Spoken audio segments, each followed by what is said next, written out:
Let's get started. Welcome everyone, and thank you for joining AireSpring and our distinguished panel for the COVID-19 Industry Executive Roundtable. You would be hard pressed to find anyone alive today who has gone through what we're going through now.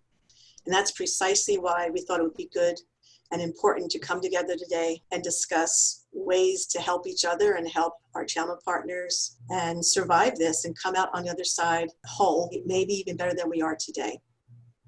And at that point, I'm going to stop sharing my screen and I'm going to introduce our CEO, Avi Lonstein, who would like to say a few words before we start today. Hello, everyone. Thank you so much all for joining us today.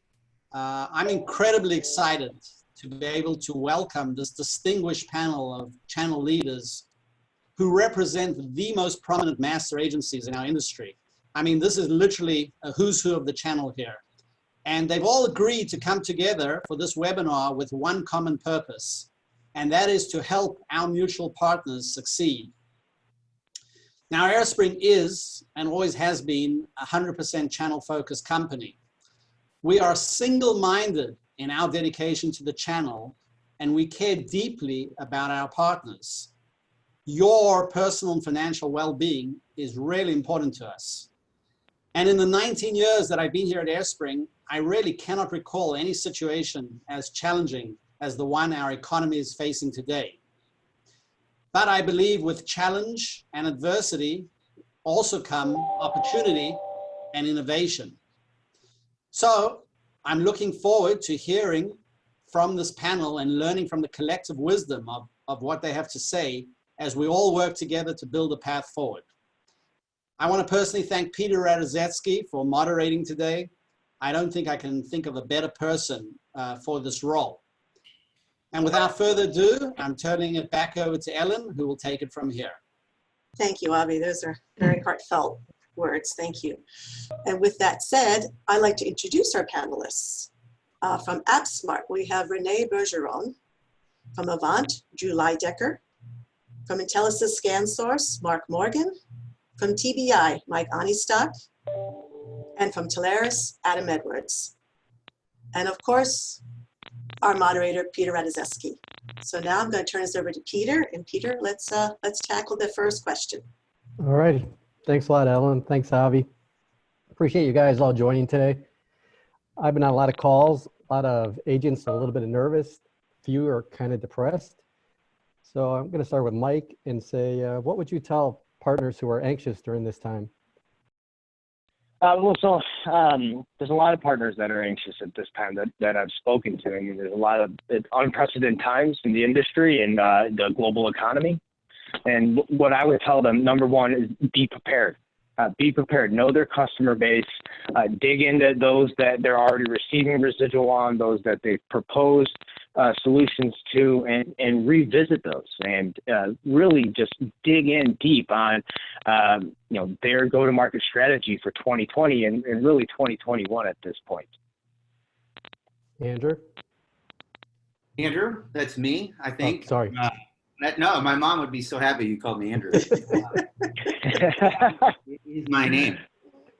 I think that everybody should feel anxious, for the fact that we're all sitting here on a Zoom call talking to you. There's good reason to be anxious. It's an unprecedented time. But, I think that if you look at your collective community, everyone around you, I talked to my dad, and my dad's had to lay off 90% of his workforce. My cousin just had to lay off 600 people. I haven't heard very many layoffs in our industry yet, if any. And I think we're in an incredible position right now. The trusted advisor community really can be that doctor that can come inside of an organization, and whether it's cost savings or whether it's completely redefine who they are, they're one of the few people that have the ability to do that. So I think that there is definitely reason to be anxious, but it's like stress. You choose to wear it or you don't. And I think taking the opportunity here to help customers in a way we've never been able to do is probably, the most exciting part of this, unfortunately. Renee, you seem to agree. Yeah, I'm kind of piggybacking on what you're saying, Drew. I think one of the first thing, you know, when I have discussions with partners, first thing I remind them of is how glad they should be that they made the investment in building a monthly recurring business. Because a lot of business owners today are struggling a great deal. They need technology advisors that are doing projects for customers, and that those pipelines have completely dried up and they're facing layoff, whereas that monthly recurring revenue streams is allowing businesses to survive. So, you know, I start by reminding our advisors that the investments they made were the right thing to do. And I guess the second thing, you know, I talk to them about is really focusing on their existing customers and securing the base. There will be churn at this point in time, but staying close to their existing customers, listening with empathy, trying to understand how some of their strategies or priorities and initiatives have changed and evolved as a result of the current context. And you will provide insights to technology advisors as to how to help them in this current context. Those are good points. Adam? You know, I've really seen two reactions as I talk to partners. Some are saying, hey, I'm busier than ever, and they're thrilled and feel like their prospects are great. There's another part, though, that feels like, hey, the phone stopped ringing. Am I the only one? Am I alone? And my message to them and to every partner is, no, you're not. Things have gone sideways, and we're in a very difficult time that's difficult to predict. But I believe the truth is somewhere in the middle. For those that are extremely busy right now and those who are seeing nothing right now, the reality is 1 month does not make a trend. And so what you're seeing today is not necessarily indicative of what you're going to see in the future.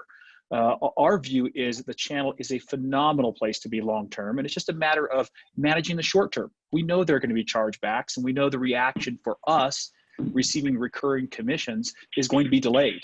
And as long as you can manage for that, as long as you can do some scenario planning and look at what would happen if my chargebacks increased by double, what would I do in my organization? Once you plan for the downside, I think you feel a lot more comfortable, because the truth is there are a lot more sales coming. There's a lot more opportunity out in front. And as long as you can keep that mindset and plan for the downside, then I think you're in a great position to be prepared for the opportunity that this will really bring. Well, you set me up for the next couple questions, but we're going to hear from Mark first. Yeah, one of the things that we've always said at Intelisys and ScanSource is that what's good for the partner is good for us, and what's bad for the partner is bad for us. And, you know, so as we've been talking to partners, both agents and VARs over the past couple of months, you know, we're not telling them anything. We're asking the question, how can we help? And, you know, we really start off with learning about their concerns. We try to align our resources around whether it's a challenge, how do we help you solve that? Or if it's an opportunity, how can we help you go close it? And I think the big challenge for everyone is understanding that this is a generational change that's going to modify the IT market in a way that I don't think any of us expected. But those partners that have built a strong practice and have a strong base of business, they're in a great spot. But at the same time, they do have concerns. You know, they've got concerns potentially around declining commissions. They've got concerns around you know, in some instances, channel integrity. You know, what happens if an end customer can't pay? What happens if the contract stalls and then gets renewed? And everything that we're doing is working to make sure that they can maintain the integrity of their business through cash flow, and also working directly with suppliers. There's no doubt, as Adam said, there's unprecedented opportunity coming out of this. So trying to look forward, we're doing everything that we can to take a lot of the back office off of our partners so that they can focus on a lot of the new opportunity that is, that, for example, this tool that we're using today has exploded. So for us, it's all about listening and then trying to align our resources to calm their nerves. I'd say that's probably great advice just for the partner to their customers, is to ask them how they're doing and be human. That's I think that's the best first step. So Mark, I'm going to come back to you. If what do you tell a partner that's worried about clawbacks? Because they won't see that for a couple of months. That's a great question. And I went to my one of my peers, Mike Ketchum, who is our CFO with Intelisys, and basically when you look at clawbacks, we have two types of suppliers. We have those that pay us after they get paid, so the paid on paid suppliers, and then those that pay us after they bill the end user, so paid on billed. There's a couple of things. One, the paid on bill suppliers could pay us several months before realizing the customer stopped paying their bills. They then reverse all those overpaid commissions. And these chargebacks cause two kinds of issues. One, financial pain for the partner, and then that pain can be exacerbated when or if the partner paid commissions to their employees or subagents. So historically, what we've done, if a partner receives a large chargeback, we typically offer to spread that pain over 3 to 6 months as it relates to the chargeback. So for example, if it's say $10,000 and we agree to spread it out over 5 months, we'll book the chargeback in our commission management tool, RPM, and then book an advance commission for $8,000 and then charge that over 2 months, $2,000 a month, interest free until that advance is repaid. So we're, I think, back to your question around what should we do, we are trying to be as proactive as possible by talking to our suppliers. We kicked off we increased the number of people that are, our supplier management team, having weekly calls with our suppliers to better understand what this looks like. And quite frankly, with COVID, we're working closer with suppliers to get better visibility in order to avoid some surprises. And, because it's critically important that the partners, know what's getting ready to happen before it happens. So, if we can warn them ahead of time about a potential chargeback, they may ask us to hold future funds in reserve to cover that. So we're trying to stay out ahead of it as much as possible. Renee, how are you handling callback? Yeah, I mean, we're doing pretty much the same thing at AppSmart, and I would advise agents and technology advisor to basically reach out to your master agent and understand what financial programs they have available to help you through this. This is a partnership, and agents are an extension of our own organization, and we have financing available for them. I think just to provide another insight is it may be also an opportunity to review how you're paying commission to your own salespeople. So if you're paying based on sales versus based on what's been paid, then you could be impacted by paying some commission to your salespeople. So it may be an opportunity as well for you to review how you pay sales commission to your own sales force. Mike? I'm going to echo a lot of what was already said. We're obviously, breaking out chargebacks over a few months if they're large enough. The other thing we're doing is we're preparing our partners ahead of time for parts of the industry that might not be able to afford to pay their bills right now. If they're not, an essential business, or they're part of an SMB or mid-market where they won't be paying their bills for 2, 3, 4, 5, 6 months, we're getting prepared for our customers that have a large amount of their residual income in those buckets, where they, if the customers don't pay their bills, the residual doesn't come. And so by looking at that in advance and preparing, as I alluded to earlier, we're really trying to catch all of that ahead of time for our partners. Adam? So I think this is a good opportunity just to state that I think as long as you're aligned with any of the masters on the panel, you're going to be in good shape in terms of what we're trying to do to help to smooth things. But keep in mind, that's only a smoothing. We can't protect you against reality. And the reality is that we've got not just chargebacks being when it's based on billing, that you're going to get 3 months plus commission charged back. You've also got commission reductions from discounting. We've got fees that are being waived or discounts that are being offered. Some carriers are giving a month away for free. They may give away 2 months. And so going back to scenario planning, I think it's really important for partners to take a look at their business and say, if my revenue goes down 10%, am I okay? And if not, what changes would I make to my organization? Second, if it goes down 20%, what would I change today? Would I be okay? Or would I need to make some adjustments? Some partners have been very aggressive in building their businesses and hiring. You know, residual commission is so hard to build. It takes so long that you get out ahead of yourself trying to hire people because the revenue's not there yet, but you're betting on that revenue coming. So if people have put themselves in that position and then you see one of these scenarios come to bear, you've just got to be ready for it. And I think any master agent is going to work through that with you in terms of smoothing, but you've really got to be aware of this wave coming out. And the biggest one being chargebacks, where we think things are okay, but we find out in July, August, they're bigger than we anticipated. So one of the things we're doing is putting together an early warning system. We've spoken with a few other master agents about this, and we're happy to share this information. We really believe that we're going to see this signal first in the accounts receivable. Chargebacks being one of the most frustrating things about the business.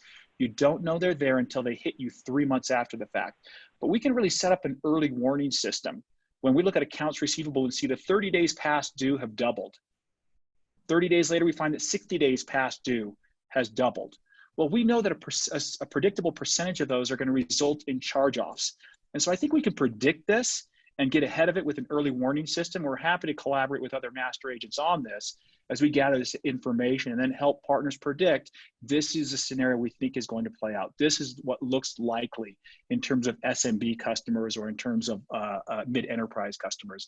And I think, again, that goes back to planning. If we can plan for the scenario, we're all in the good shape of managing the short term to prepare for the success of the long term. Sure. Well said. Yeah, I mean, there's not much more I can say here. I think we're all, top tier master agents. This is our business. This is, I don't want to make us look at this in a light way, but this is table stakes. This is why you do business with us. Brendan Taylor, our CFO, and his entire team, I appreciate you guys so much. They're working around the clock, monitoring everything, constant communication. I like Renee's point. If you're concerned, reach out to your channel team and get involved with the finance team and see what they're doing. They're being incredibly proactive on this. But I'm gonna flip it a little bit. If you're concerned, we're helping you drive more business, because nothing in this business can help that concern than actually driving new business. And so every single thing that we think about is getting out there in front of your customers, helping differentiate you, making sure they understand the value of the trusted advisor relationship. There's going to be pain, there's no doubt, but there's going to be a tremendous amount of gain. And I think to Adam's point earlier too, listen, we're going to come out of this and it could be the greatest boom our industry has ever seen. It has accelerated things to a level that I don't think any one of us, even our most ambitious states, could have ever dreamt of. And I think this is an opportunity right now that, yeah, we're going to have some problems. There are going to be some accounts, there are going to be some pullbacks, but the opportunity is massive. And how many customers can you get out in front of? How many people really know in North Carolina to Los Angeles to New York to London to Europe to wherever that you're a trusted advisor that can help them navigate the confusion that this market is giving everyone? And it's an opportunity to completely transform your company, and the trusted advisor is sitting in the driver's seat. And so, yeah, there's going to be some issues for sure. And I think this is something that we're all very, very good at. But I also feel like getting involved with those trusted advisors that are concerned to come up with some offensive plans to be able to help build their business is a great opportunity as well. So let's stay with you, and then I'm gonna go to Adam, because you guys keep talking about the opportunity. So I'm gonna jump around, and these are later questions I'm gonna push forward. Where is the opportunity right now? What industries are buying, and what are they buying? Well, I mean, listen, I think that there's, if you want to really summarize it, in my view right now, from what I'm seeing, there's two types of firms out there today. You have one that's, I'm saving money. I need to do whatever it takes to keep the lights on. We're weathering this the best of our abilities, and there's a lot of them, right? And so as my good buddy Brad Dupe over at Granite says, savings is sexy again. And it's true. I mean, we are all loaded with an incredible amount of service providers that can come in and absolutely help cut costs, organize, clean up, TEMS, all that good stuff. And then you have the other side of the house, right? Which are the companies that can potentially either take advantage of the opportunity at hand from a growth perspective, can completely reimage their entire company, can accelerate decisions. A lot of IT staffs, for instance, wanted to bring in unified communications. They wanted to bring in CCAS. They maybe wanted to bring in a new MSP or whatever the case, MSSP, whatever the case may be. But it wasn't top of mind, right? And now that's putting everything top of mind. And there's the ability right now to implement digital transformation like we've never seen. So it's kind of those two types of customers that are existing out there. And I think that there are playbooks for both. Adam? Yeah, I would agree with that. The short answer is the opportunity is everywhere. And I know that's rose-colored glasses outlook on things, but it's true. You've got those who are cost-cutting, and you've got those that are advancing things that may have been put off before. An example of this, I was talking to a board member of a Fortune 50 company, and he said, look, we just sent 10,000 people from our headquarters home. This is the largest proof of concept we've ever run.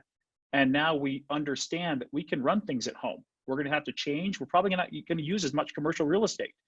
So you've got these huge opportunities that have made manifest themselves in this. And my belief is that the channel thrives in change, not in an up market or a down market, in change. Anytime there's change, because consider the fact that, just take a rough number. If we have 10% of the technology purchases out there as a channel, but every new opportunity has an agent involved in it. Every buying decision now has an agent involved in the conversation.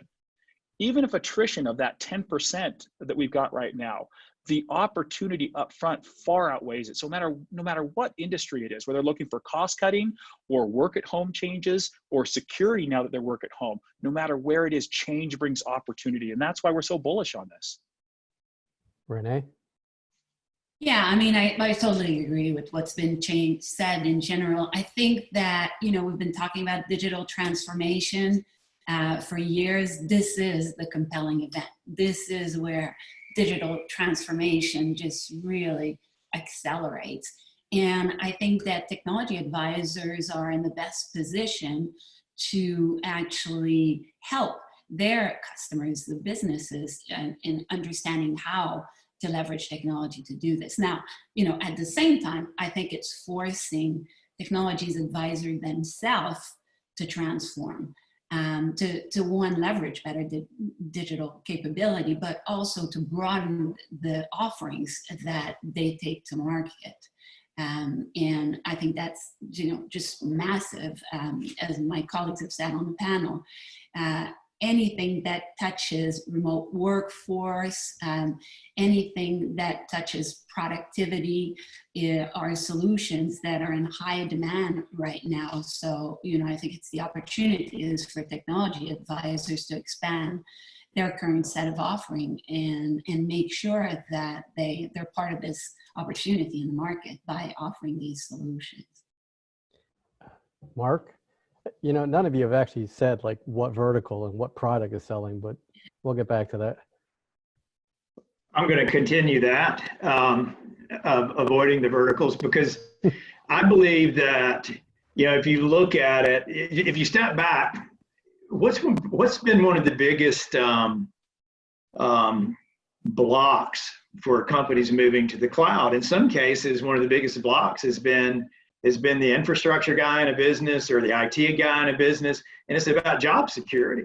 Well, I believe that when this happened, and a good example for ScanSource, globally, in all of our offices globally, I think 49 offices globally, we moved over 2,500 people remote within a 2-day period. And it's shocking how well that it worked. It was flawless, and we had prepared over time. It was not something that we prepared for in one fell swoop. But if you think about that if an agent or a VAR or an MSP is out calling on a company and someone is blocking him, if that person, I guarantee you that person is not going to be blocking as we move forward, because the number of companies we heard through all types of seller, VAR, agent, et cetera, that our cloud customers are silent. When this first happened, I started talking to partners, and they said, our cloud customers are silent, but those customers that are prem, they're losing their minds because what they thought was going to happen didn't happen. VPNs were tested on 50 people as opposed to 500 people, and things started failing. So I think the scale of the change and the speed at which it's happening is definitely shining a light on the fact that this is literally a once in a generation change that everybody's got to adapt to. So, not avoiding the question, I think all verticals are going to show growth. I mean, there's plenty of things that are still selling today, and there's companies today that are already working to reduce costs. So if you think that nobody's spending any money, that's kind of a defeatist attitude, and you've got to get out and just assume that everybody's thinking about what's next. And, they're thinking about, what now, but also a lot of the end customers are thinking about what's next. So if we can convince our partners to move from, what now, and move from being freaked out to what's next, I think that's the role that all of us play. And, so for me, I'm bullish on all markets. Mike? Healthcare, food distribution, grocers, logistics, gaming, entertainment companies. Those are some of the verticals when I look at our data that are having big spikes right away. SLED, government, local municipalities, we're seeing a lot of inquiries come in for those verticals specifically. But I echo what everybody else says. I just didn't want to I wanted to break the stride and actually throw some verticals out there. The opportunity for us is tremendous. All of us have, all of our partners, all of our masters, all of the distributors out there in the industry have an opportunity to position with an enormous amount of new customers that have to adapt to this new norm, which maybe that's work from home. They need to get access. They need to get mobility. And then after that, it's endpoint management and security. And it's so many more things that they were not purchasing in the past, or they are purchasing alternatively to their on-prem solution. That to echo everybody else's thoughts already, the opportunity is tremendous. And so we've done an enormous amount of webinars that are educating on work from home solutions and those types of technologies that the agents can bring to their customers. And I know everybody else on this webinar has done the same. And to all the partners that are listening right now, leverage your masters and get out there and use all of your resources. Use the training. If you have downtime, now's the time to educate yourself. If you aren't communicating with your customers, no better time than to reach out and get a temperature check on how they're doing in their business and what their pain points are, and potentially to position a new solution that they can thrive on. Okay. So you guys say there's plenty of opportunity. There's also cost containment. So a question came in is, are any of you getting inquiries looking for cost containment solutions? And can you give us an example of that? Yeah, I'll jump in. One of the cost containment example requests we get from a lot of partners is around infrastructure as a service. So, in downturn economy, all businesses want to align their cost to their revenue. So if their revenue is dropping, they want to drop their costs, moving from CapEx to OpEx. So a lot of businesses are still running system on dedicated hardware, either their own or often in a managed service provider or co-located. And we're doing a lot of lift and shift to an infrastructure as a service solution, because that allows them immediately to get a utility-based cost to their infrastructure instead of a flat cost, and it'll fluctuate, in light of their business. So that's an example that we're seeing a lot of demand from partners, and we're able to migrate a lot of businesses to infrastructure as a service. Anybody else? I'm just going to jump in real quick and say, I think cost optimization is a long-term trend. I don't think we're seeing all of that right now. I think we saw a lot of panic buying of pushing existing projects through. I think we saw a lot of big deals go sideways. And candidly, we're seeing fewer orders. We're seeing fewer quote requests right now. We're seeing a lot more inquiries internally in terms of implementation of help my customers, let's get this in fast. I think cost optimization is a much longer term trend. And the reason I say that is because going through the 08-09 meltdown, when we saw the financials fall apart, we saw huge attrition among financials, but then this longer widespread economic impact that caused everybody to shift from, like Renee was saying, going from a CapEx to an OpEx. I want my cost to match my revenue when I've got a downturn. We're already seeing this in a little bit with number of seat reduction. So if I've got a UC plan, I want to reduce my users from 1,000 to 750 or whatever it happens to be to align with my layoffs that took place. But I think this is a longer term trend that we're going to see for the next year plus. I don't think this is a V-shaped recovery. That was the initial thought.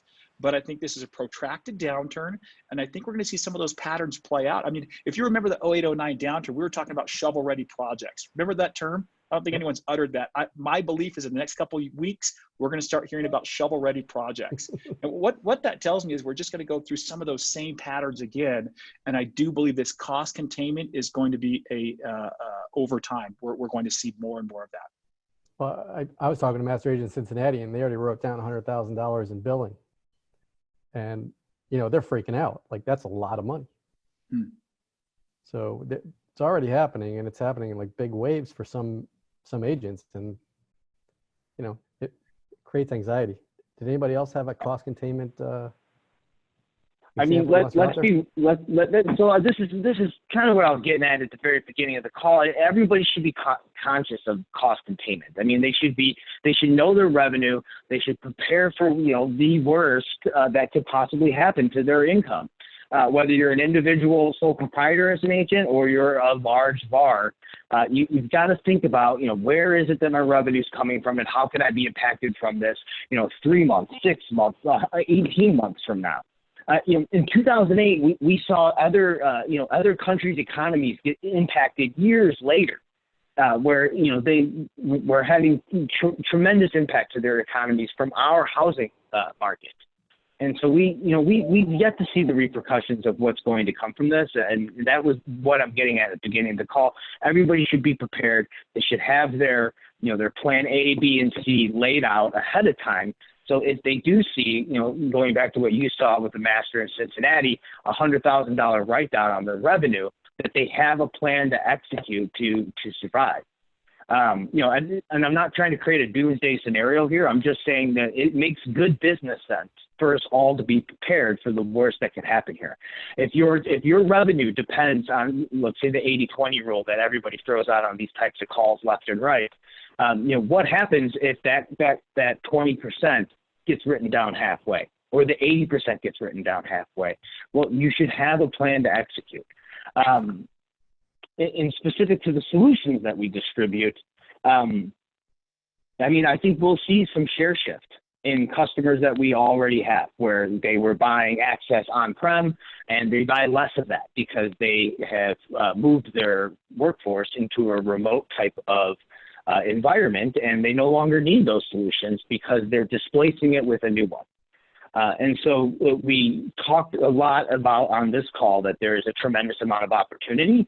A lot of that could be net new. A lot of that could be displacing what is already coming in the door. And so to kind of summarize what I'm saying here is that everybody should be prepared and be well thought out way in advance to Adam's point. You know, this isn't going to be, you know, come fall that we're all bouncing back and we're seeing what we saw in late 2019. I think it's going to be a much longer ramp back up. Mark, Drew?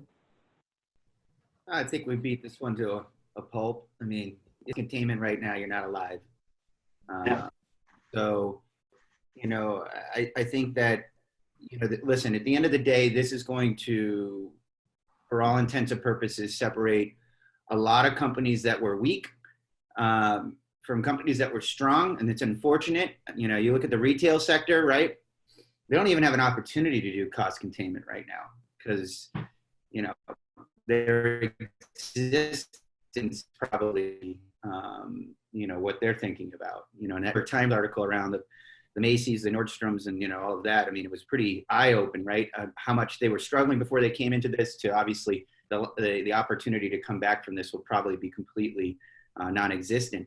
But I think, you know, my dad gave me a great piece of advice. Think about the world right now, and think about in 12 months from now, how bad it could really get. And what will it look like? What will this world look like 12 months from now? And now make it a little bit worse.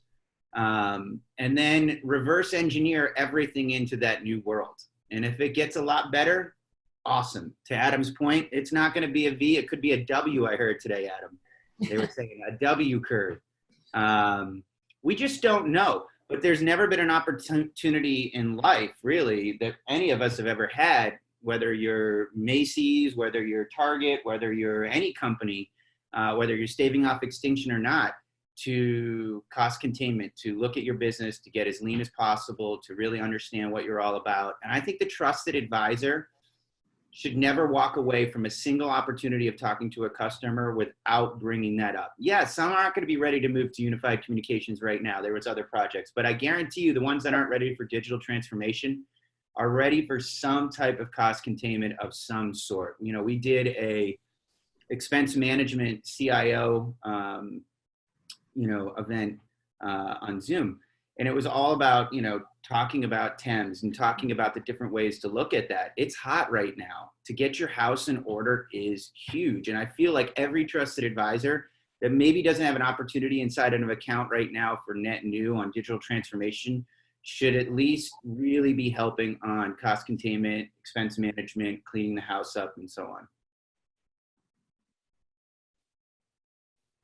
on. So at the CARES Act, it says that they have to pay the utility bills. So I wonder how that's going to affect us getting paid first or not. But that's an aside. There's a question here that says, how do you guys feel about service providers that are offering to reduce the bill or even partially give free service away during the shutdown, considering this will impact commissions for the selling partners?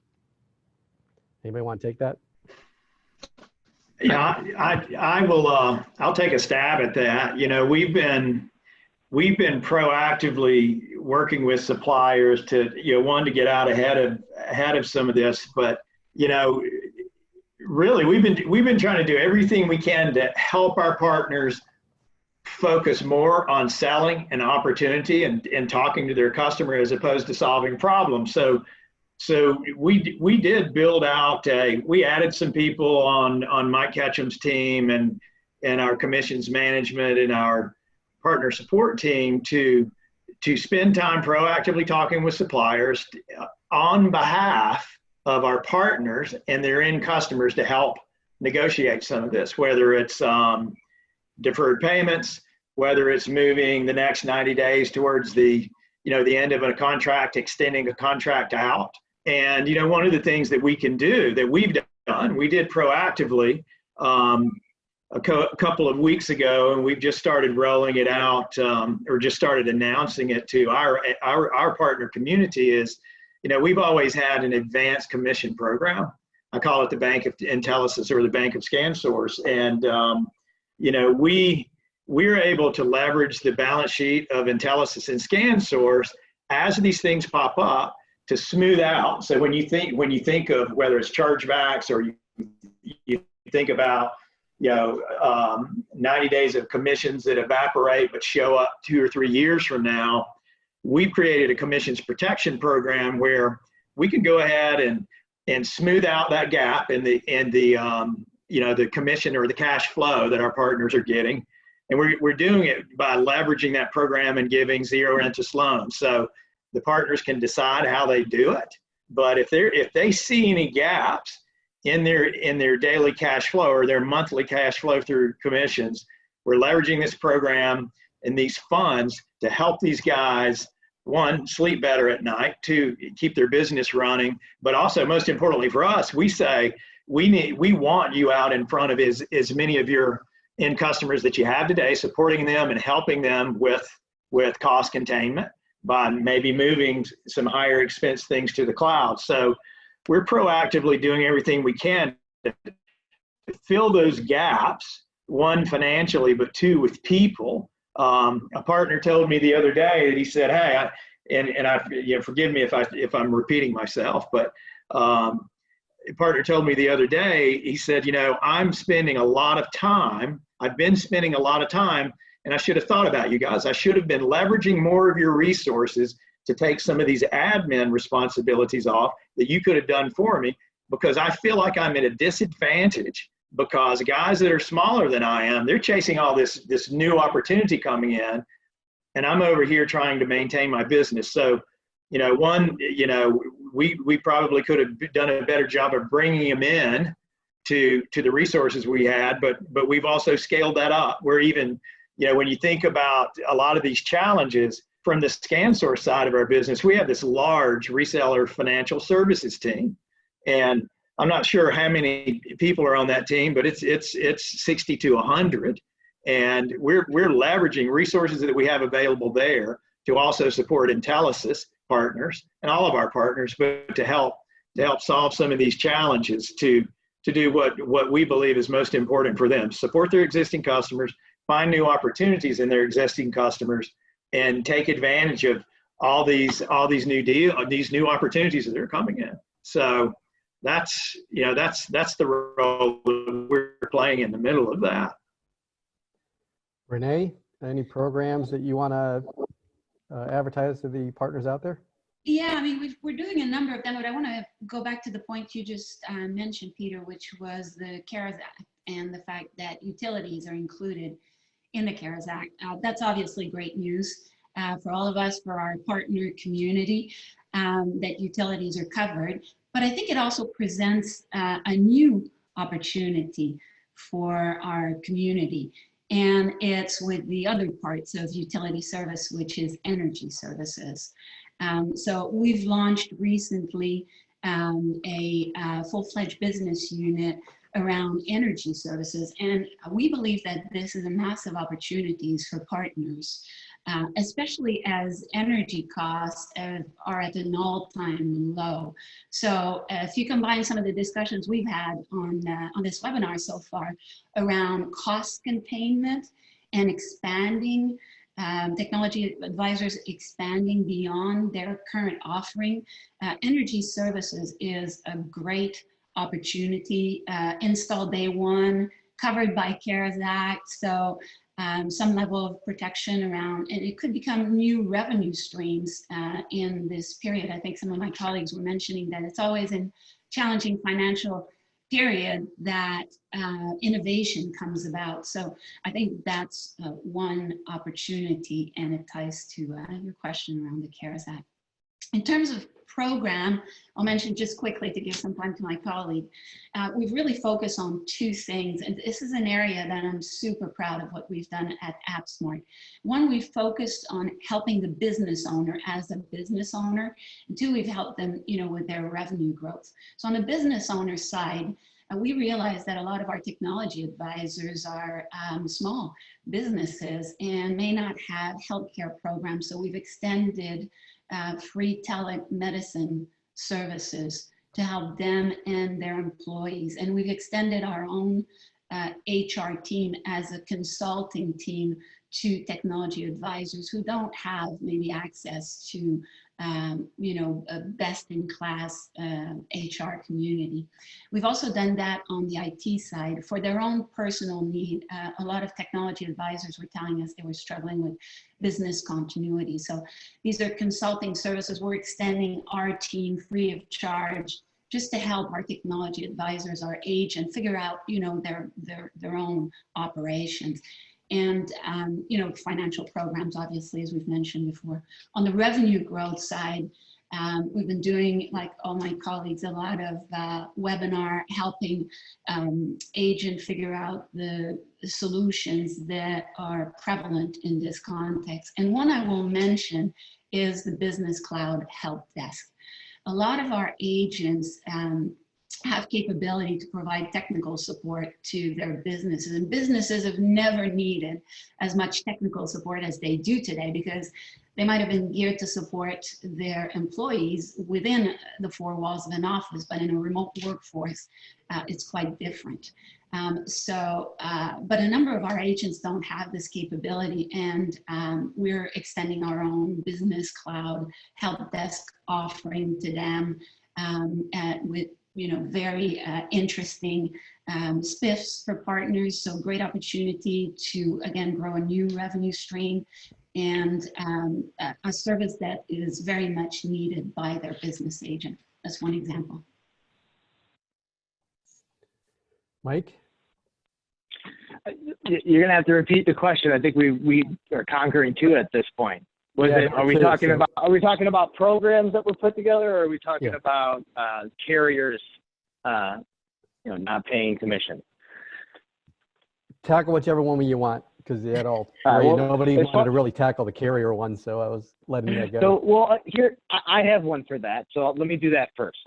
We're pushing vendors to give us, disconnect reports well in advance so that we can prepare our partners for commissions that might be falling off on the next commission run.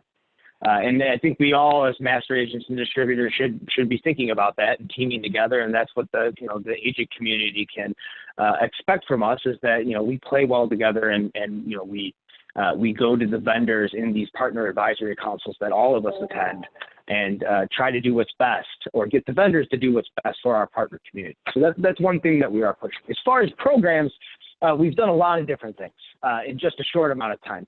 Right when all of this, the storm came rolling in, we prepared some very detailed articles and instructions on how our partners can apply for PPP loans, how they can get that information in and hopefully get in advance to be part of that stimulus package and those loans that are available to them.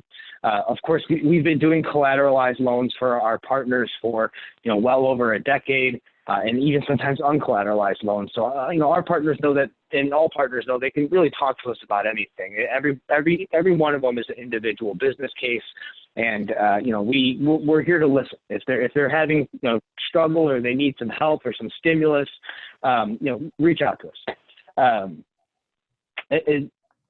I already touched on webinars earlier, but we have an extensive amount of new training that is available for those work from home solutions that they can do at their own pace.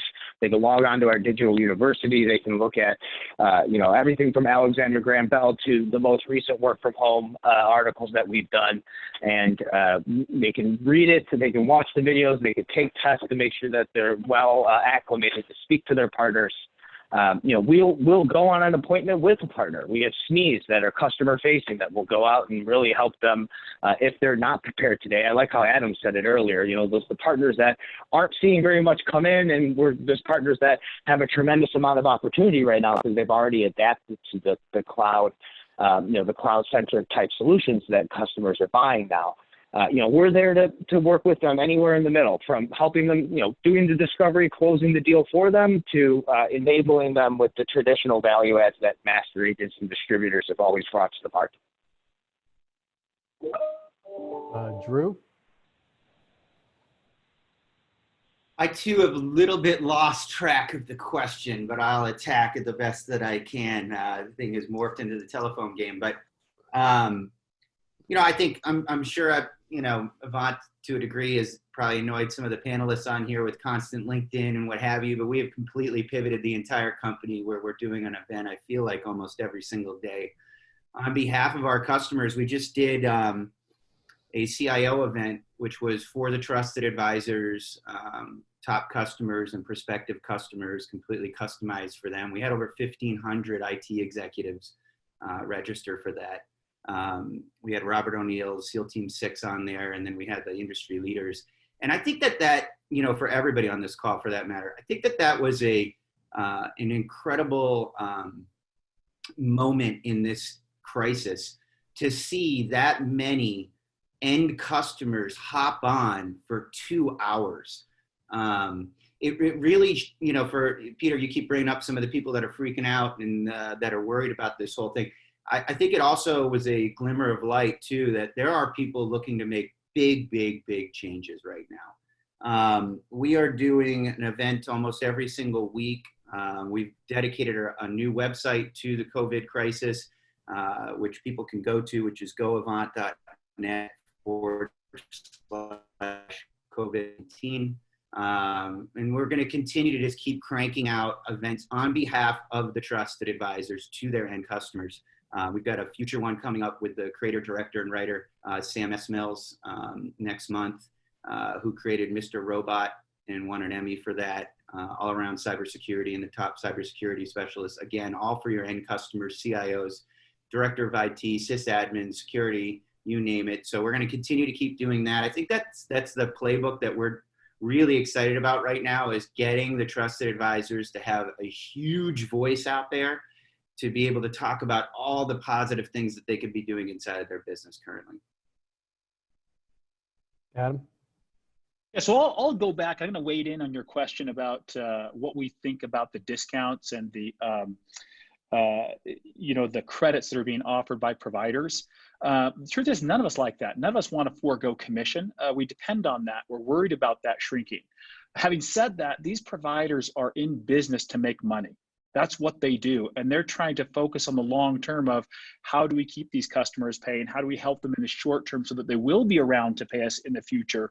What concessions do we need to make? So these are profit-making enterprises, and I think our interests are aligned there. What we want to work on in the back end is how that impacts commission. Do we need to do all the smoothing financially to roll out these chargebacks, or can we work with these providers to do something a little more creative? And that's what we're working on in the background. So yeah, none of us want to skip a payment. None of us want to see revenue shortfall, but we've got to be pragmatic about the situation. The issue is that, these providers are literally keeping business going. I mean, look, we're on one right now. Whether it's network, whether it's communication. I mean, this is how business is being done more than ever. And they've got to keep this up and running. So they really have a duty. And I'm really impressed by the way they've responded. As you've seen, many of them have stepped up to the FCC commitment that we will not disconnect people. Unfortunately, I think they're unscrupulous individuals that are now taking advantage of the no pay credits and discounting, and even companies that are in great positions. Mortgage companies, an example. Mortgage brokers are making money hand over fist right now with refinancing. And still, we've seen an example of one of these, just an example of one of these types of companies that's doing just fine, but is trying to no pay and say, we're not going to be able to pay you for the next 2 months. We want to stop to that. We don't want to see that kind of activity because we feel like we deserve to get paid and the providers deserve to get paid. So I think that's got to be managed by the providers, and we're going to stick close to them for that. Jumping over to programs, we're doing 3 things really. Education, we're trying to put out really timely education to partners. One thing that we do along those lines is our weekly roundup, where the principals of Telarus jump on a video and try to explain, here's what we're seeing as an organization. I think people are starved for new information because it's changing so rapidly. We're trying to get that out that way. Second is helping partners in marketing, putting real-time information out to them. We've got a tool that they can import to their website in just a matter of minutes, where they can have real-time work-at-home information, best practices, PPP information, things that they can put on their website to be knowledgeable or to present value to their customers. Third, of course, is that financing. We call it Anticipate. This has been our program where we've lent to partners for years, advancing commissions, giving them loans to buy people, or rather to hire people or buy companies. That part of our business has been fantastic. It's been a big help to accelerating partners' growth. What we've seen is requests there to defer payments. I believe a lot of partners haven't seen chargebacks yet, but they may have had a spouse who lost their job and they're a sole proprietor, so they're concerned about that. Some are just concerned, period. I mean, this is analogous to buying bottled water or buying toilet paper. It's a reaction. And we're making sure we make accommodations there and defer payments or do whatever it is, just so we're signaling to partners that it's okay. Like, if you have a need, if you need to defer payment, we're going to allow for that. We're going to be flexible. But in terms of that financing, I would point out that you've already made your bets. As a sub-agent, placing business through a master agent, you made your bet years ago when you placed business with us. And I would say to you that you made a good bet. Whether your business is with Telarus or Intelisys or with AppSmart, with TBI or Avant, you made a good bet, because every one of us is going to work with you.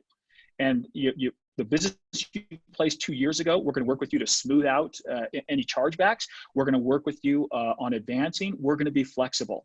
So you don't need to worry about that. In fact, if Richard and Patrick were to kick me out of the company and say, look, you just take this book of business and be on your way, I would feel very comfortable parking that book of business with any of the master agents on this panel.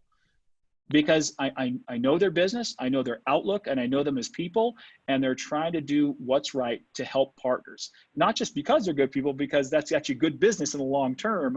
Our business is all about trust. And so you're going to find people being very flexible right now. And what we're trying to do is all help people through this short term, help people through the midterm, so that we're all in a strong position for the long term. All right. That was solid, Adam. One good question that came in is, carriers are issuing hardship credits. Are you recommending that we take these for our clients? And if so, in what circumstances, and how do you position it to the customer? Anybody want to take that?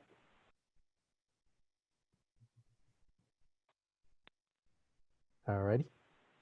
Anyone? All right, so another one, are there any suppliers that are at risk currently or might be? More silence.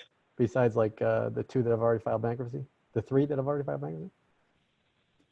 I mean, I'll speak for all of us when I don't think we want to throw out any of the vendors that we work with and call them out on this call with, however many 500 industry professionals on here. But if I were to speak more vaguely about it, I think there is a reality that we can see, a larger vendor that we work with, experience some pain from this.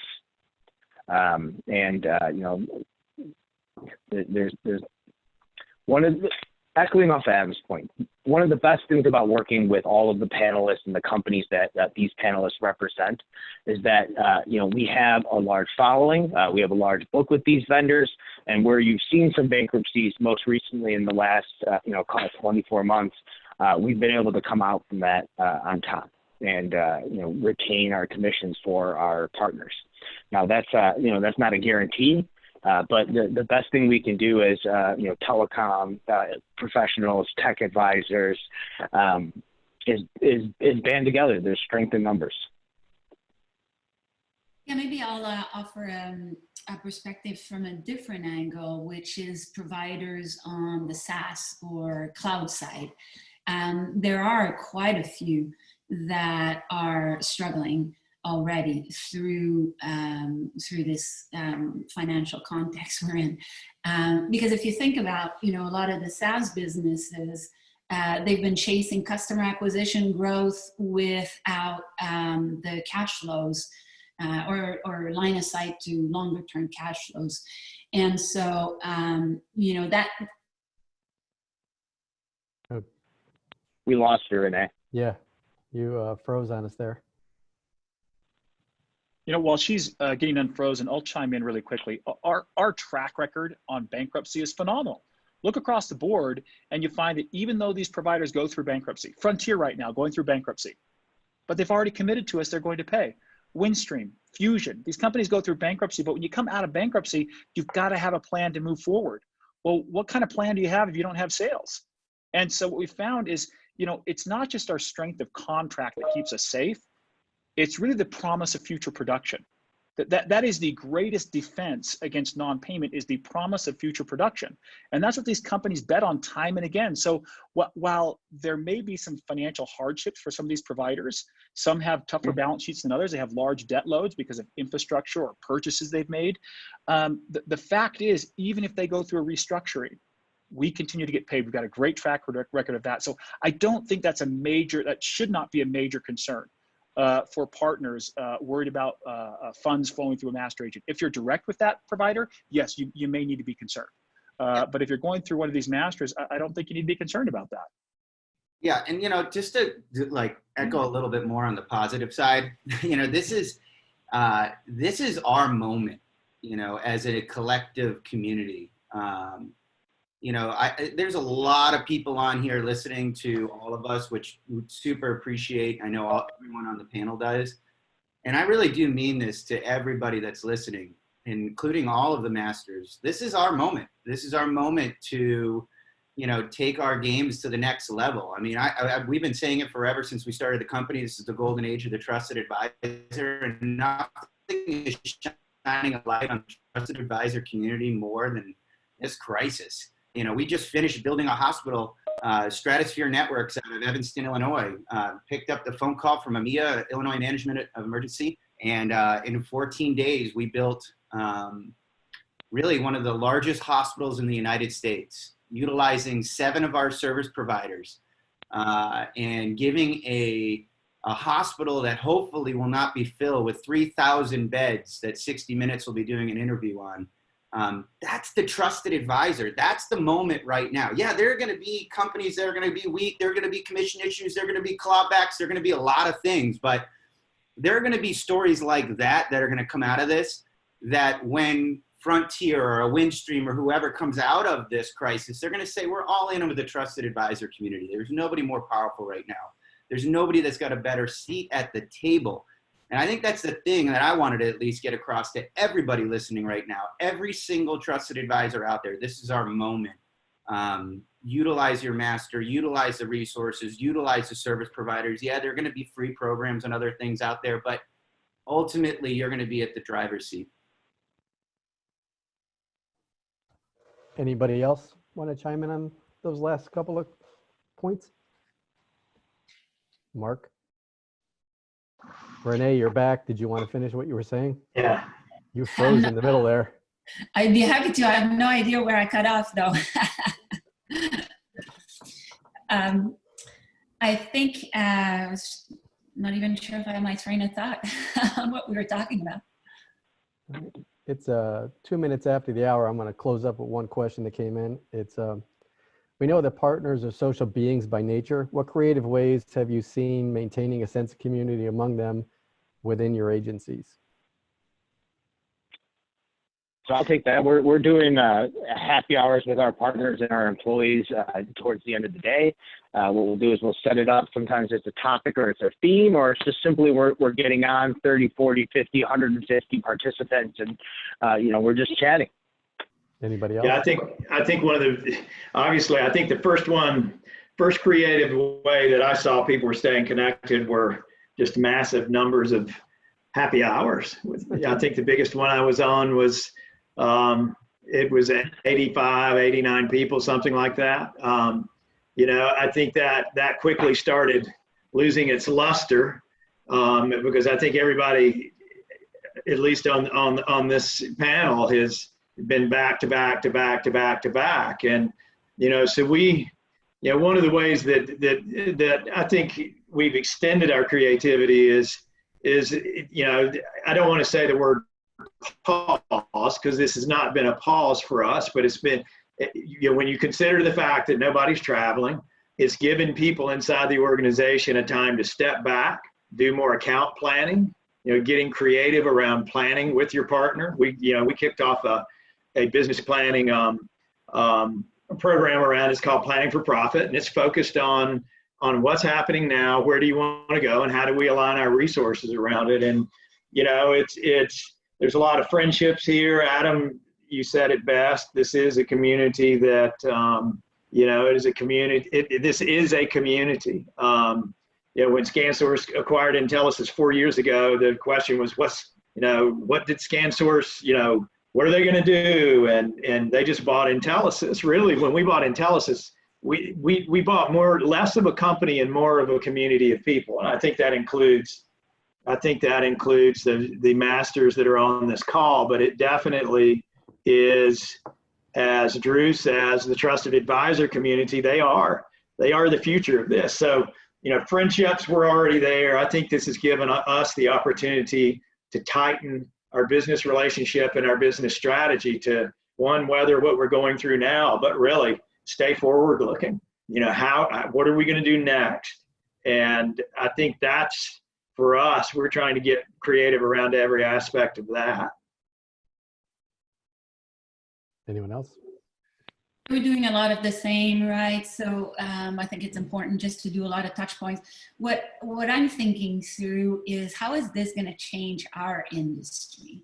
right? We're still an industry that sells very much by meeting face to face, and we're learning, maybe learning is not the right word, maybe we're practicing now a lot of virtual relationship building. I can see it in our sales team, our partner facing organization. They're having tons of touch points with customers, much less, we still have the scheduled meetings that are, you know, becoming scheduled video calls, but a lot of informal, you know, kind of checkpoint. And I think it's transforming how we sell. I think it's also going to be interesting to see how it transforms how technology advisors sells to businesses and how business buy as well. So that's going to be interesting to see as we come out of here. I've had a couple of my clients, service providers, ask me to do remote selling sessions because that's going to be it for a while. Yeah, you know, I'll end because I got to run. But I think the virtual happy hours were fun for the first week, and you know, we wanted to spice it up. We brought on Stephanie Izzard, who is, you know, Iron Chef winner and restaurateur. We did cooking in her home. It was wonderful. We're going to get even more creative. We brought on back Robert O'Neill. We're going to bring back Sam S. Mills, the producer writer for Mr. Robot, and we're going to continue to keep doing things. I think I want to end on this too, to everybody's point. It's a virtual world. Those are all virtual events, and they're working. They're really, really, really working, which is phenomenal. And I think that, you know, in kind of capping off this whole thing, why it's such a great opportunity, it's not about your Fifth Avenue location anymore and how amazing your office is. It's about work from home and how great your experience is and how you can connect with people. I think the productivity is going through the roof on companies, and people are truly taking advantage of the tools that we all sell every day. And it's the future. And so it's a very bright time for the trusted advisor. And I think it's a bright time for everybody that's on this panel. And I appreciate you guys having us on. One more minute. Anybody else want to jump in there? Doing an extensive amount of social media training, coffee with Corey. We were fortunate enough to be part of the LinkedIn Live beta, so to speak. Nice. And so we're leveraging that to bring our trainer on and do, you know, virtual 5, 10, 15-minute live trainings on specific solutions or specific, you know, things that partners could position with their customers. And so using that to continue to connect with, obviously, the entire industry. It's a good time for people to sharpen their webinar skills, that's for sure. Yeah, like get the lights to work in there. Well, that's not it. I don't want to see another network map slide or history of the company slide. You know, Peter, you asked, I think the question was something about, you know, partners are really social beings and how are we dealing with this? One thing that I've seen is, at least that I have personally experienced, is that reaching out and engaging more and more is really helpful. Just to my personal psyche, when I can make a connection, I'm doing more video calls than I've ever done, to be able to see someone's face and eyes as I'm talking to them. We're all social creatures. We're not meant to be locked in a basement you know, just cranking away on email. And I think it's those connections. And I think right now it's a test. I view this as a test in, you know, how am I helping others? How am I engaging with them and helping them in their situation? I think partners can do that as well. Reach out to your customers. Everyone wants more information. Everyone wants to make a human connection. And to the extent we can do that, it's just an investment in the future. You know, I think people are going to remember who helped me when times were bad, who reached out and expressed a concern or was genuinely curious as to how things were going with me. And I think as we do that, especially those partners who are not hearing the phone ring, it rings both ways. I mean, reach out to someone else, but those have been personally gratifying to me to make connections, whether in business or outside of business. I've talked to my siblings that I just haven't talked to for way too long. I've talked to old high school friends that I haven't talked to in way too long of how are you doing? How are you dealing with this? And I think that's invigorating. I think that's what we're meant for, is connection. And we talked about community earlier. That's not only good for business, it's good for us as human beings. And I think that's the best possible thing we can do right now, is reach out to each other. Well said. We're throwing it back to Ellen. This has been wonderful. I thank you all so much. AireSpring really appreciates you coming together. We love working with all of you, obviously. And I think you gave some really good, solid advice. So people will stop getting hung up on what they're seeing on the television and getting drawn into that negativity and start looking at the world differently and look at their businesses in a more healthy fashion. And there's a lot of opportunity here. You all touched on it, you outlined it. Thank you so much. And I think people are, if they were on this call, they're set to make some money and drive their business forward. Thank you so much. And unless someone has some final thoughts, I think we can end the webinar. Any final thoughts for anyone on the panel? I'm good. Thank you all. Thanks, everybody. Okay. Thanks, everyone. Have a great day. Be well. Thanks, everyone. Bye, everyone. Let's do it Thank you. again. Sure. Thanks again.